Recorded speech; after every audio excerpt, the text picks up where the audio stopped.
Good morning and welcome to this Monday edition of Inside India. I'm Sri Jegarajah. Let's get you across today's headlines. An air of optimism in the markets today as US-China trade talks could further fuel gains in the Nifty after that jumbo RBI rate cut powered the index past 25,000. And US-India trade talks have been extended after 2 days of negotiations in New Delhi as the two sides try to work out a deal before the July the 9th deadline. Plus, India and the UK strengthening ties as British Foreign Secretary was in New Delhi, paving the way for a potential visit by Prime Minister Keir Starmer.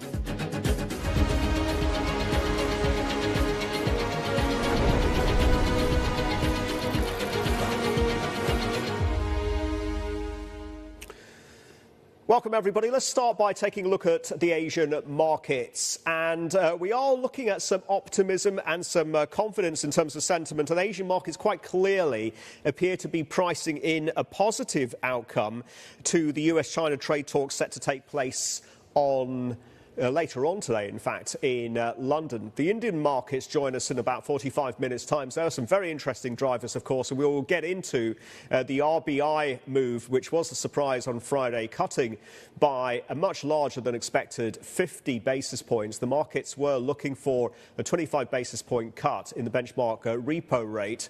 So we'll talk about that, and also we will talk about what the outcome of the US-India trade talks are going to be and what that means for the broader economy. Let's give you Gift Nifty futures and what they are indicating. 25,174. So we are looking at further traction and a further move over that 25k level. Where we left off for the benchmark on Friday was just slightly over that milestone, 25,000. So we're looking at a near 200-point lift at the open for the benchmark Nifty 50. Dollar rupee exchange rate 85.7460. And we are awaiting, in addition to this, an important event in the global trade situation today as the United States and China are due to hold direct talks in London later. It's about 1 month since the 90-day trade truce in Geneva. Vice President He Lifeng will lead the Chinese delegation. They will be speaking to US Treasury Secretary Scott Bessent and USTR Jamieson Greer, as well as Commerce Secretary Howard Lutnick, who had been absent in Geneva. CNBC will be bringing you the coverage leading up to this from our colleagues in London. In the meanwhile, India's talks with the United States on a trade deal of its own have been extended into this week. US trade representatives have been in the capital in New Delhi with reports that India is resisting a US push to open its domestic market to American dairy and other farm products. And we have been speaking to guests across this program in the run-up to this as to how agriculture could potentially be a big stumbling block in terms of getting a deal done. India's reciprocal tariff from the US stands at 26%, currently suspended until July the 9th, provided a deal is not reached before then. The talks in Delhi are expected for both Monday and Tuesday. Amid Elon Musk's feud with US President Donald Trump and the ongoing US-India trade talks, Musk's Starlink has reportedly received a license from India's telecom ministry to launch commercial operations in the country. The satellite provider has been wanting to enter India since 2022. Musk met Indian Prime Minister Narendra Modi during his visit in February to the United States, where they discussed Starlink's launch plans and India's concerns over meeting certain security conditions. Meanwhile, UK Foreign Secretary David Lammy is on an official state visit to India and met with Indian Prime Minister Narendra Modi and Minister of Commerce Piyush Goyal. It's the first official visit since the two nations signed the landmark trade agreement last month. Mr. Lammy said that the deal would mark a new era of collaboration between the two partners. I know that Prime Minister Keir Starmer is very much looking forward to coming to India very soon to sign the free trade agreement. Prime Minister Modi indicated that he too is looking forward to that visit. Before then, it's very likely that they will meet at the G7, of course, where they will both be in attendance. But this is an exciting moment for our two great nations. £25 billion worth of investment over this long period. It's an incredible achievement. It's a floor, not a ceiling, on the future in tech, in AI, in quantum, on skills, on education. There is so much that our two nations can continue to do together. Let's get straight out to Emily Tan in Hong Kong, who is across the breaking China trade numbers. Emily. Just in the last couple of minutes, Sri, we got to both the yuan-denominated and a dollar-denominated trade figures, and we're looking for the month of May, exports up 4.8%. This coming in weaker than expected. There was a range of between growth of 9.3% to a contraction of 2.5%. So it really sounds like and looks like the front loading is continuing, but not quite to the magnitude of the 8.1% jump that we had in exports in the month of April. Imports down 3.4%, and this comes in a lot worse than expected and wider than what was registered in the previous month, which was a decline of 0.2% in the month of April. For the first 5 months of this year, we're looking at exports up 6%. Imports down 4.9%. And of course, the all-important U.S. trade figure. We're talking about the surplus, the China May trade surplus with the United States at $18.01 billion against $20.4 billion in April. That's according to the latest customs data. And so that number continuing to fall. And we're watching this as the very important trade talks between China and the United States are going to be taking place today over in London. This, as the United States is putting forward their contingent consists of Treasury Secretary Scott Bessent, Commerce Secretary Howard Lutnick, and USTR Jamieson Greer. As far as Lutnick is concerned, he wasn't part of the talks when they met in Geneva, and so this is being read as an advocate for tariffs. This is the same department that oversees the agency responsible for the export controls. And so with that, we looked and we think about the rare earths. That's going to be top of the agenda in the talks today. We know that Lutnick is a supporter of high tariffs to reduce the U.S.'s federal deficit. So we'll see how hard they're going to be fighting for this in terms of keeping the tariffs high and what China is going to be doing in terms of reintroducing the rare earths into the market. Now, this is the first meeting of the China-U.S. Economic and Trade Consultation Mechanism, which was set up in Geneva about a month ago. So we are just recapping here. We're getting the latest export and import data from China. Exports for the month of May up 4.8%. Imports down 3.4%. The latest breaking news coming through from China. Sri, it's back to you. Imports in particular, Emily, seem to be troubling worse than expected, and that's a tell, perhaps, excuse me, on the Chinese consumer. Thank you for that, Emily. Let's bring in the Indian perspective, of course, and bring in Montag Singh Ahluwalia, economist and former deputy chairman of the Planning Commission of India. Sir, thank you very much indeed for joining me, and welcome to Inside India. First of all, how much leverage do you believe India has at the negotiations table as it looks to conclude a trade deal with the United States?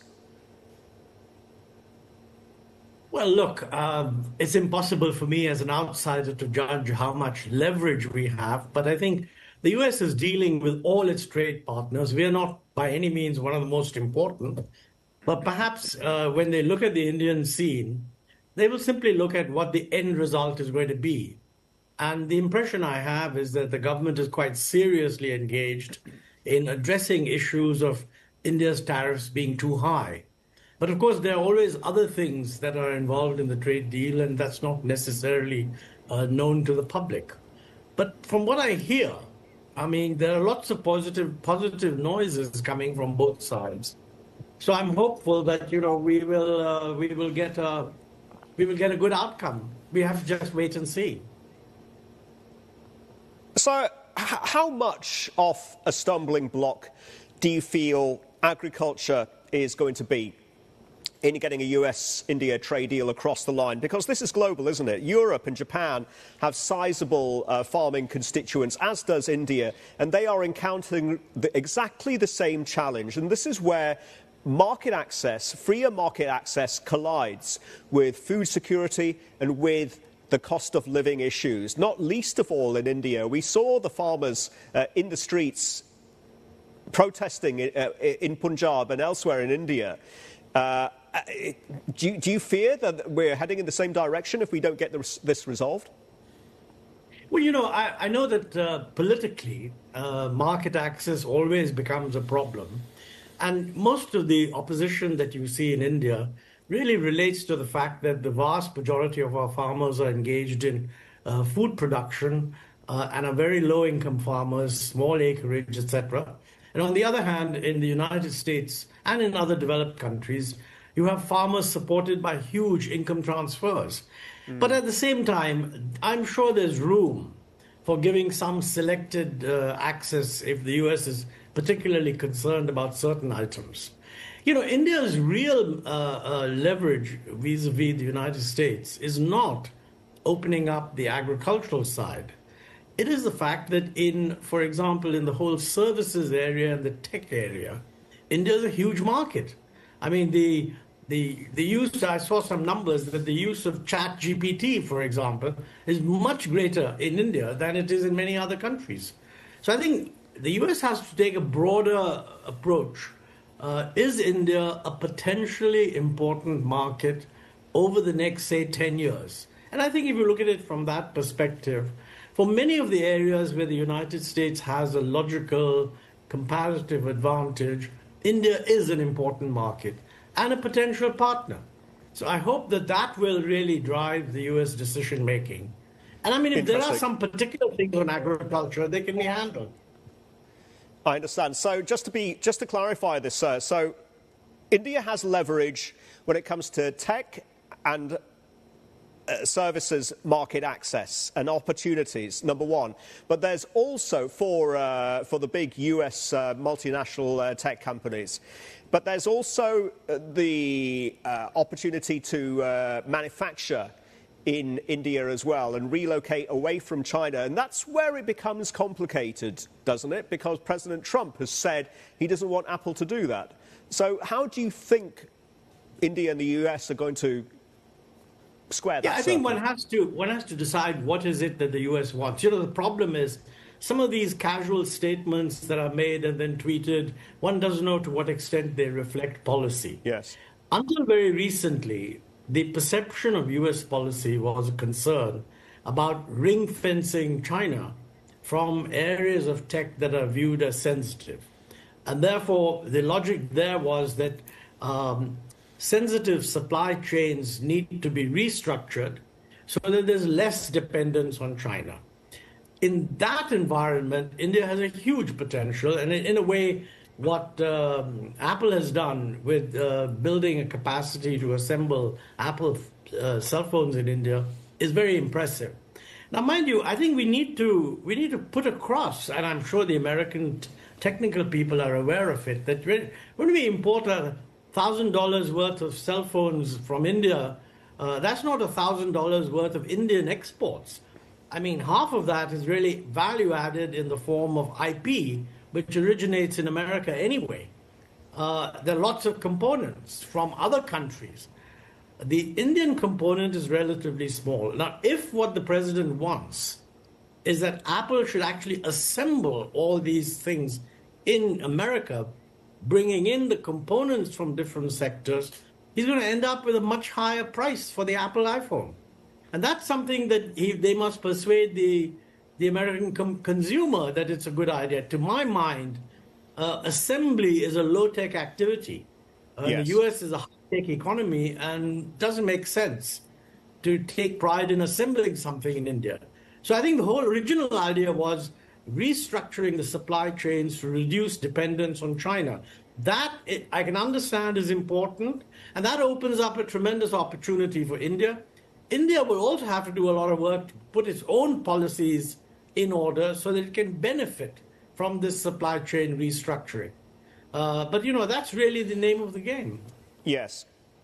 And it does raise a very important question, doesn't it, sir? Because you've got to wonder, how are these trade deals going to work in the favor of Make in India and help India or help catalyze this move up the value chain into advanced manufacturing. Do you see any linkages or do you see any complementarity there?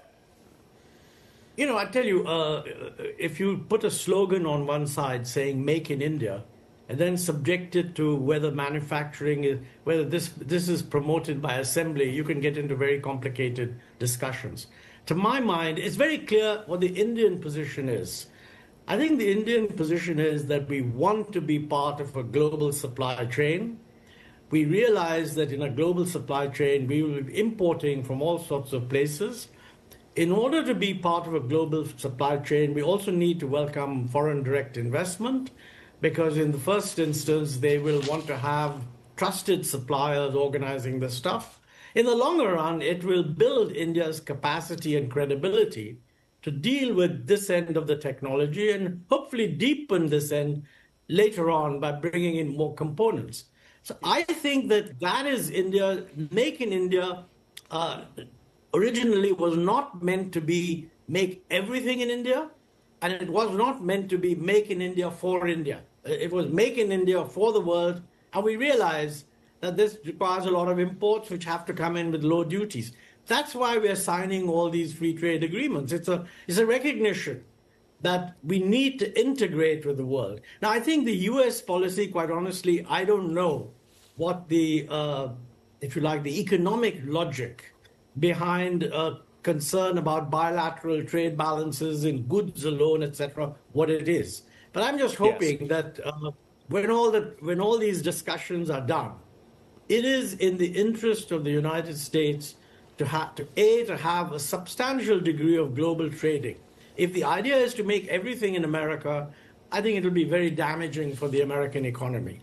And I'm assuming that this will somehow feed through into the actual working of negotiations, even if it doesn't get reflected in tweets and public statements. Montek, immigration, highly controversial, highly topical, and we've seen those pictures on our television screens of the unrest in Los Angeles and the standoff between the National Guard now and people there who are objecting to the deportations and the treatment of immigrants. Now, do you feel, well, first of all, last year there were more than 330,000 Indians enrolled at American universities, in fact, overtaking Chinese students for the first time in years. How does this very divisive policy, how can that be addressed? How can there be, I mean, is there going to be a commitment in a bilateral trade deal between the US and India about student visas? Well, I think immigration is never part of a trade agreement. I mean, facilitating business visas is. Student visas is a different category altogether. I mean, obviously, as a government, our government would want to make it easier for our students to study in the best universities. Frankly, to my mind, the idea of knocking out foreign students is immensely damaging to American universities. So the biggest pushback from that should come from within the United States, not from outside. I mean, if the US and the universities are quite happy with massively reducing foreign students, then quite frankly, we have nothing to say sitting in India. We should just improve the quality of our own education institutions and look at other institutions around the world which are more open. Thank you for addressing that, Montek. Just a final question, sir, if I may. So there is a sense that India is in the front of a queue for US trade deal. We could see a provisional agreement by later this month, possibly early July, then the icing on the cake and a conclusion of the trade deal in October, possibly coinciding with President Trump's visit to India. Do you see it, and a deal by Diwali is how it's being characterized, do you see it working out that way? Well, I certainly hope so. I mean, look, in all trade deals, they do the easy things first, and then they tend to leave the difficult ones at the end. And in any trade deal, in the difficult ones, that's where both sides have to make up their mind how critical is it. I would hope that as it comes time to the end, people will realize that the signal being sent of India opening up, irrespective of what happens to any individual thing right at the end, is too large to miss. So I hope that the trade deals will fructify within the timeline that's been set. But of course, I have no inside knowledge. That's just a hope. Montag, we'll leave it there, sir. Thank you very much indeed for your insights. Montag Singh Ahluwalia there, economist and former Deputy Chairman of the Planning Commission of India. Now, Japan is also in the midst of trade talks with the United States. CNBC's Carrie Joji has more from Tokyo. Good morning, Carrie. Where are we in the process?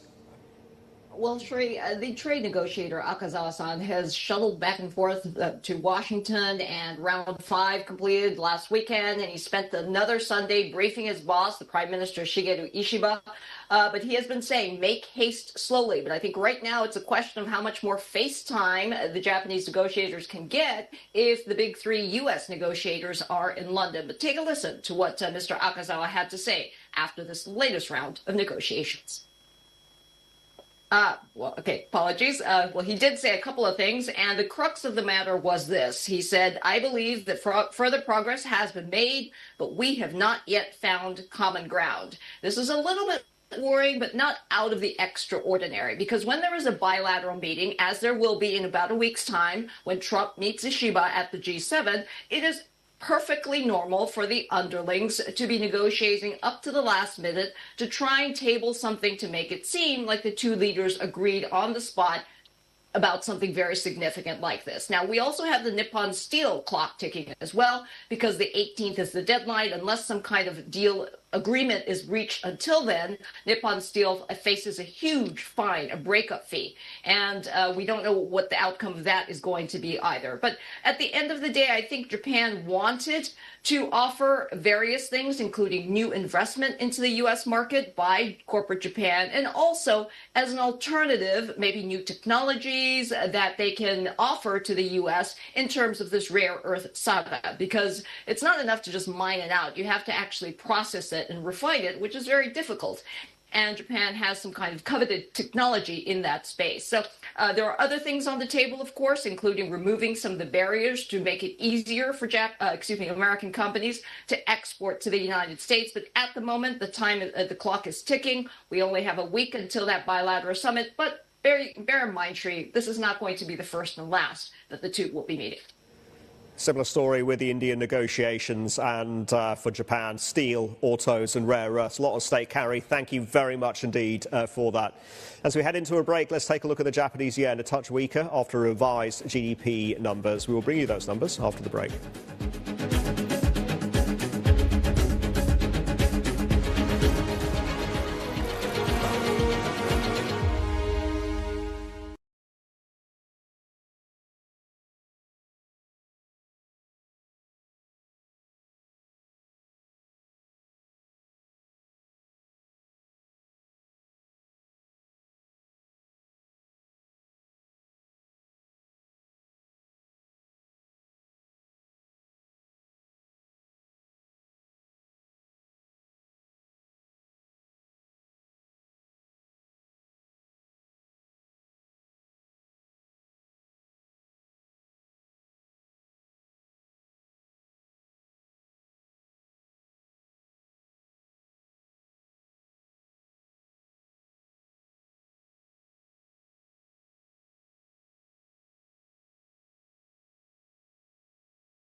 Welcome back. Japan's economy contracting in the first quarter, but not as badly as expected. Lin breaks down those numbers for us. Any implications here for the Bank of Japan as well, Lin?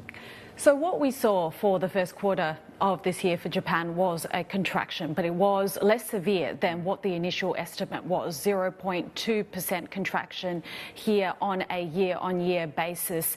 Now, it is a sliver of good news, but I think when you look at what the economists are saying, including Stefan Unrich over at Moody's, keep in mind this is backward-looking data for the January to March period. It doesn't take into account from April onwards when we see the implementation of tariffs. So this is a suggestion that Japan's economy is still fragile. And as Stefan described it to me, he believes that it is still struggling. The risk here that Japan will fall into a technical recession when we get Q2 numbers is very real, because we expect that exports will fall. We've seen that in terms of the data already for April, and we will get May as well coming up in a couple of weeks. And also when we look at capex spending, we saw a rise 1.1% for the first quarter, but again, many economists expect that to fall because of the uncertainty around tariffs here.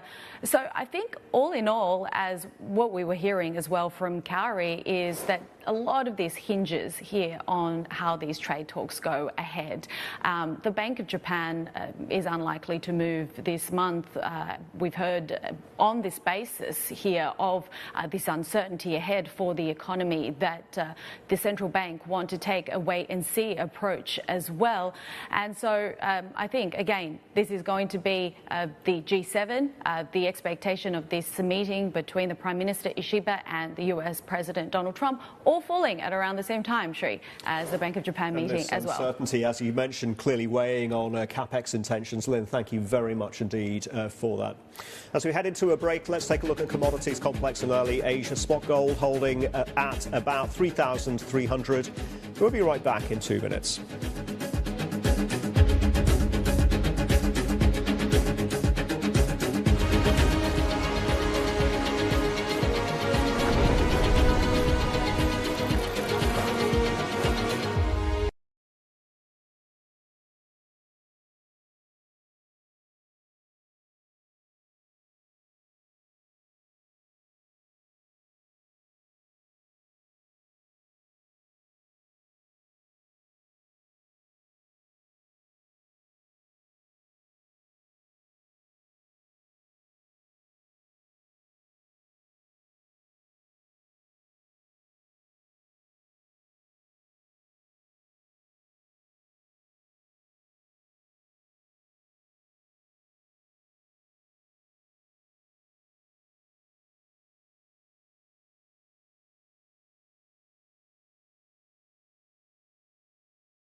Welcome back. You're watching Inside India. Let's take a look at the Asian markets, and they seem to be pricing in a positive outcome at the US-China trade talks later on today in London. And we are seeing gains of around 1% actually for the Nikkei and the Hang Seng. And the only laggard at this point in time is the New Zealand benchmark at 12,550 or thereabouts, and are relatively steady at that level. Right, counting down to the market open in India, and it's a story of big positive catalysts, actually. We have, and we're still waiting for some substance in terms of the US-India trade talks and the outcome there. But the big story for the markets and the macro was this 50 basis point cut, which was the outlier, but it did come to pass on Friday by the Reserve Bank of India.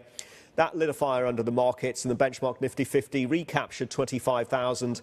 That's where we left off on Friday. As far as the futures picture is concerned, we are looking for additional momentum to the tune of just under 200 points at the open.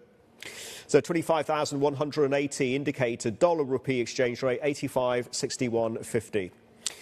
Let's get more on why the RBI moved by such a quantum and did a 50-pointer. We'll bring in Pranjal Bandari now, who is a chief India economist at HSBC. Pranjal, what's the reason for this? Did they see something on the horizon in terms of a possible exogenous shock led by tariffs? And all this uncertainty is still very much in the global climate and in sentiment. Is that why they did it? They had one eye on the external situation. Well, I think it's been driven a lot by inflation. The fact that inflation has fallen and it's likely to remain below the RBI 4% target for the next 6 to 9 months. And I think that has opened up a space for the RBI to ease in a way that had not been possible for the last couple of years. So I think this whole disinflation has played a big role in what they've done. And my sense is, going by the commentary of the governor in the press conference, once the inflation problem is in control for now, he's now fully focused on growth. And in fact, he actually said it in as many words that price stability is not the only objective of the RBI. Once prices are stable, then RBI will focus on growth and prosperity. By the way, these are things, I've not heard the governor say in the past. So these were sort of, I think reflection of a new RBI. But my sense is that the plan is not just to raise growth now, but also to take steps which actually raise structural credit growth and structural GDP growth in the economy. And cutting the CRR rate, which is generally seen more as a structural tool and not a tool for cyclical changes, is exactly for that reason, that they want to give a push to credit growth for the medium term. I see. The changing of the stance from accommodative to neutral, Pranjal, that was a bit of a head-scratcher, wasn't it? Does that imply that the front-loading that we saw means the end of the current easing cycle? Well, I do think it means that we are not going to see such aggressive and sharp action from the RBI. But I don't think it means that, there's no more easing in the offing at this point of time. At the end of the day, the neutral stance means that you can go either way.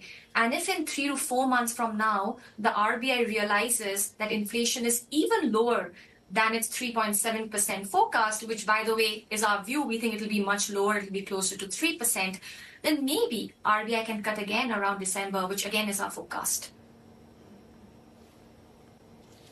How do you think the trade deals work into this? Because some may believe that this is going to strengthen the hand of India's negotiations and negotiators at the negotiations table in securing a US-India trade deal. Does this put India in a position of strength, in a position of power?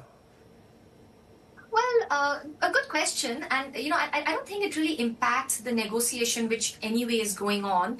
But I think it impacts India's ability to gain following the negotiation. If India can actually get some concession, which gives a boost to mid-tech manufacturing like textiles, footwear, toys, then all eyes will then be on the domestic economy, ease of doing business, low interest rates, to actually be able to do something out of that opportunity. So my sense is that the government is working, and the RBI, they're working together, and they're working on many fronts.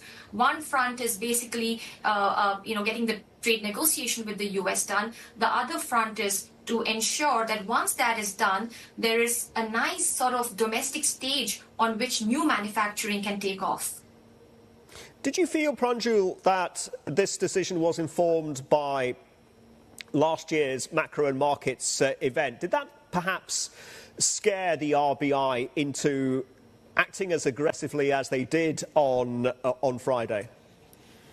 Well, there was a sense that liquidity had been kept tight for a long period of time and rate cuts could not happen. All of that was happening last year. And there were good reasons for that. Inflation was still quite elevated last year. But as soon as inflation fell, the RBI realized it's time to change things around to really, reduce the cost of funding at this point of time. And I also want to make this additional point. When you want transmission to happen, which I think is the number one short-term goal of the RBI, then you need banks to be happy. And I think what the RBI did on Friday is not only did they bring down the cost of funding, which is via repo rate cuts, it also did the CRR cut, which will help banks maintain some of its NIMs, which the banks were getting scared about. When rates fall too aggressively, then their NIMs can get impacted. So CRR helps to counter that. So this is like a nice package that they brought together to actually handhold the banks in the process of raising structural credit growth. But I think the main objective at this point is transmission, which in turn will raise credit growth and therefore GDP growth. But there wasn't anything in this decision that hints at some sort of potential or incipient credit event or a non-performing loans event or a household debt crisis or anything systemic that is happening, Pranjul, does it? Is that... I'm just trying to... It just seems like something of an overreaction to me. If there were... excesses building in the system, then why go so far as a 50 basis point cut? Right. I think this whole worry about excesses building into the system was a story of last year. And it was tackled last year by raising risk weights in personal loans, in keeping liquidity tight, in not cutting rates as aggressively. And I think the new RBI, the new governor, and also a new deputy governor, it was Poonam Gupta's first policy meeting. I think they took the call that all of those problems have been solved for now, but right now we should prepare for the sort of next credit takeoff. I think that is what has really guided this move. There's a lot of front loading that has happened, and of course it has come as a big surprise. But my sense is that the rate cuts, we were anyway expecting 25 plus 25. So they've just done it together, 50. That's not the bigger surprise. The bigger surprise is the 100 basis points CRR cut, which will infuse 2.5 trillion rupees. But even there, if you look below the hood, you'll see that India has about $45 billion of FX swaps maturing over the next couple of months. And some of this liquidity injection will help sterilize the impact of that. So it's not going to really add to liquidity in a major way, given all of these FX swaps that are maturing. Yeah. So if you look beneath the hood, you can sort of see sense in the actions. So if this is about making sure the transmission mechanism is ticking over nicely, then at what point are we going to see the desired effects in the broader economy? At what point are these measures, whether on the CRR or the headline interest rate, the repo rate, that cut, when are they going to start to bite in a positive direction, Pranjul? That's a good question. I think what the RBI is trying to solve is the supply of bank credit by all of these rate cuts and liquidity. But eventually you need demand for credit to rise as well. And I think that has been soft recently. It's been soft for many reasons. I think a lot of people are not taking housing loans anymore the way they were last year. The informal sector is doing better. So they're not taking all of these distressed consumption loans either. So both the investment and consumption demand for loans has moderated. I think eventually, once interest rates are low, once trade deals around the world are signed, FDI starts to flow again, investment begins to rise, then on its own over time, demand for credit will also rise. But I don't think it's going to happen very quickly. I think it is something that will take a quarter or two. Interesting. So there was a perception, Pranjal, that last year Fiscal was doing a lot of the heavy lifting. Now, does it appear that monetary policy is taking over, or are we going to see an equal velocity of fiscal action too? And is this going to be a two-pronged approach, or can the fiscal authorities relax somewhat? Well, I think monetary definitely will do a lot more of the work right now because they have the capability. Inflation is below target. So I think monetary will do a lot of the work for growth at this point of time. But having said that, I think it's very important to keep a watch on fiscal as well. A lot of people haven't realized this, but global oil prices falling means a lot more money for the government than the government had budgeted for. It earns all of these higher dividends and money via higher corporate taxes, and it can raise the tax on oil, which it is doing. And our own calculation is that if oil prices rest at $65 to $70 a barrel, then government of India could actually make 0.5% of GDP more money than they had budgeted. This is great because this is extra money that it can use for fiscal consolidation without making it too painful on growth. Remember, the government wants to bring down the fiscal deficit, and the worry at the start of the year was that, that can be quite painful for growth. But it may not be as painful for growth because now they have extra revenues to fund the consolidation, so they don't have to cut on expenditure. So putting all of this together, monetary policy will do most of the heavy lifting, but fiscal will also be helpful. So I think, this is good. It has growth. Pranjal, how do you characterize and quantify the balance of external risks, and how do you think the RBI are quantifying and characterizing the balance of external risks? And is there a strategy here that they want to build enough of a buffer or a cushion and protect the economy from any potential black swan event or exogenous shock should it arise? Yeah. Look, for now, my sense is that the rupee is a little more flexible than it was over the last year. And I think that is important because that then becomes the primary shock absorber.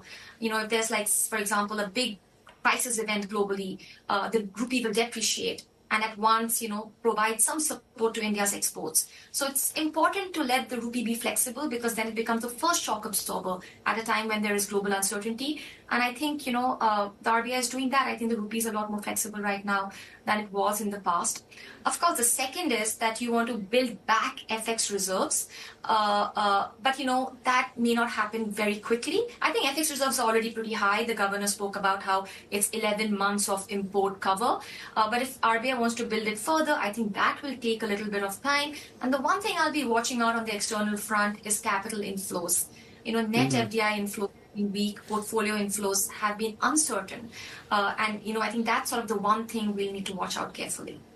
That's a great point. You preempted my next question, Pranjal. And India has still a relatively low ratio of exported goods to GDP. But how much is riding on a successful conclusion of what could be historic trade deals with the EU and, of course, the United States? And what would be the net effect on trade flows, portfolio inflows, and stickier FDI commitments, and, of course, the crowding in of private capex you would think ought to follow?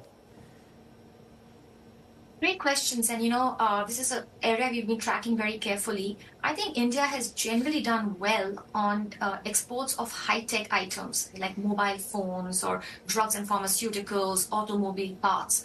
But where India has lagged is all of these mid-tech exports like textiles, footwear, leather bags.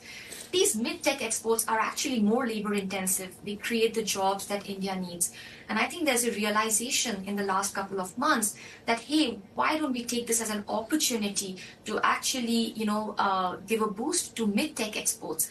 And I think that's what's happening. If you look at India's trade deal, which was signed with UK a couple of months ago, it gives a shot in the arm to textiles. maybe, there'll be another shot in the arm for these kind of sectors with the deal with the US and EU. And that's the area I'll be watching out for. A rise in mid-tech, in FDI, mid-tech investment, and mid-tech exports out of India. I think that will increase India's exports to GDP ratio. Ultimately, do you think a provisional US-India trade deal gets done before the tariff pause deadline expires on July the 9th, Pranjal? And do you think that we get a more finite conclusive trade deal sometime in mid to late October, that proverbial deal by Diwali? Do those timeframes sound right to you?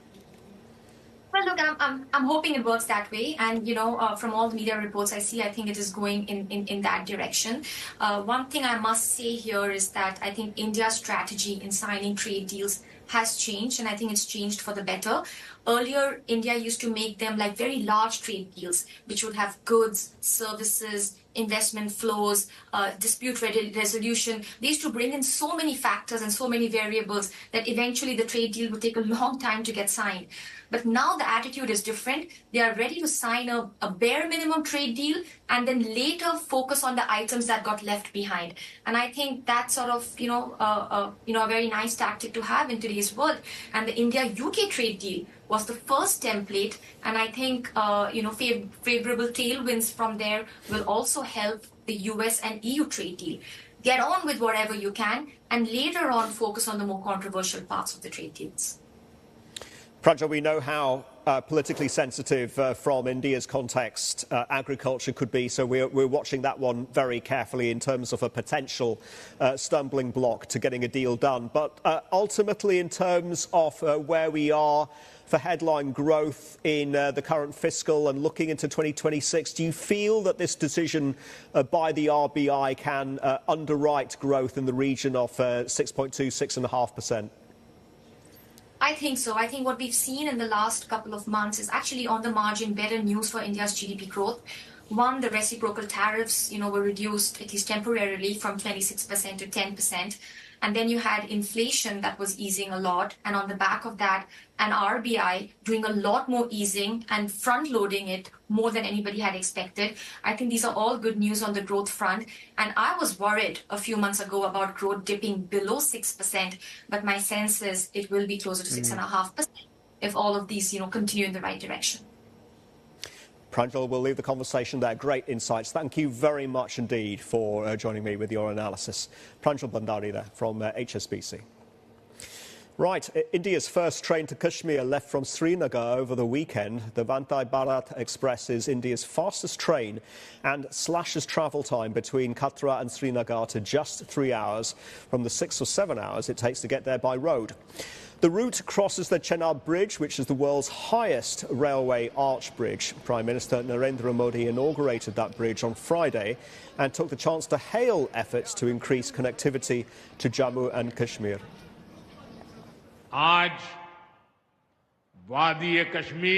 Today, the Kashmir Valley has been connected to India's rail network. While describing Mother India, we have been saying the phrase, Kashmir to Kanyakumari, for a long time. This has now become a reality for the railway network as well. North India now is bracing for a heat wave with temperatures in New Delhi expected to hit 44 degrees Celsius early next week. The India Meteorological Department says dry winds and clear skies will keep conditions hot through Tuesday. Meanwhile, parts of the east and south, including Assam and Karnataka, will see rain and thunderstorms over the coming days. And of course, we're keeping a close eye on Los Angeles. You're looking at live pictures of demonstrations against the Trump administration's immigration raids that are still ongoing despite the arrival of the National Guard to the scene. California Governor Gavin Newsom has called the deployment of the National Guard unlawful and has urged Trump to rescind his order. Tensions are high and we will continue to monitor. Inside India is taking a short break. We'll be right back.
Welcome back. Indian markets have just joined the trading day, and this is what the Nifty 50, the benchmark, is doing at the moment. It is up by just under 0.5% and holding above, well above 25k, 25,110. Let's give you the exchange rate. Dollar rupee trading at 85.66 on the nose. Let's take a closer look at some of the movers in the Indian markets today. Shares of Suzlon Energy having a good session, up by 1.5%. Reports suggest that promoters Tanti Family and Trust plan to sell 200 million shares of the wind turbine manufacturer through a block deal. That will be worth 13 billion rupees. There will also be a lock-in of 180 days post this deal for any further transaction. Shares of Mahindra & Mahindra are in focus, up by 0.6% after the Indian automaker posted a 17% year-on-year rise in sales for the month of May. Production also saw a significant jump of 28%. Exports declined, however, on a yearly basis. And shares of Asian Paints are looking like this, up by just 0.3% after Birla Opus Paints, a unit of the Birla Group, filed an antitrust complaint with Indian regulators alleging abuse of market dominance by Asian Paints. Reports indicate that the largest Indian paint manufacturer is alleged to have abused its dominant position by threatening dealers to stop dealing with Grasim Industries, owner of Birla Opus Paints. India's Competition Commission has yet to decide if the complaint holds merit. Over in the United States, we're watching for Apple's Worldwide Developers Conference, which begins tonight. Apple has been making waves in India recently as the company tries to look beyond China for its manufacturing and capitalizes on a rapidly growing market. CNBC's Steve Kovac has a preview of what to expect from the WWDC. Apple's annual developers conference kicks off this week, coming at the midpoint of a bruising year for the tech giant so far. Apple's facing numerous threats, perhaps more happening at once than at any other time during Tim Cook's tenure as CEO. Shares are down around 20% year to date. So WWDC is Apple's chance to have a reset and show investors it has a path to get things back on course, but it's all with the backdrop of numerous challenges. To recap what's going on, President Trump's tariffs and trade war. Most recently, Trump threatened new tariffs on Apple products at the end of this month if they're not made in the United States. Then the failure to execute on AI after revealing the Apple intelligence system at last year's WWDC. Most notably, it indefinitely delayed the AI update to Siri. In April, court forced Apple to allow apps to accept payments from the web, skirting App Store fees. Apple is appealing that case, but major apps like Spotify and Amazon Kindle are already taking advantage. And then there's the defection of Johnny Ive to OpenAI. That design guru behind the iPhone now says he's cracked the code for a unique AI device that'll wean us off smartphones. Now, while you shouldn't expect Apple to address any of those issues directly, investors will be watching WWDC for any hints Apple has a path forward to mitigate them. For CNBC Business News, I'm Steve Kovac. Great work by Steve Kovac and the team in the US. One last check of Asian markets. We are seeing conviction in the markets, quite clearly pricing what they think will be a positive outcome to US-China trade talks taking place later on today, this Monday in London. Runaway leader is the Kospi, up by 1.6%, and both the Nikkei and the Hang Seng pulling on about 1%. That's all the time that we have today on Inside India. Do keep watching CNBC. Dan Murphy is up next with Access Middle East.